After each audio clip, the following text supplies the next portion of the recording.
একটা বিষয় খেয়াল করে দেখলাম, যাদের রিলস বা কনটেন্ট আপলোড মানে বেশি লোক দেখে না বা শেয়ার হয় না, তাদের একটা প্লাস পয়েন্ট আছে যে ফেসবুক বর্তমানে কিন্তু আপনার ফটোগুলো বা স্ট্যাটাসগুলো অনেক লোকের কাছে পৌঁছায় দেয়।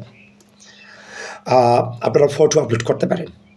যেমন আমার ফটোগুলো যখন আমার ফেসবুকে যখন বিভিন্ন নিউজের বিভিন্ন ফটোগুলো আপলোড করি, আমি দেখলাম একটা ফটোতে ৬,০০০, ৭,০০০, ৮,০০০, ১০,০০০ তার চেয়ে বেশি লোকে কিন্তু এটাতে দেখে।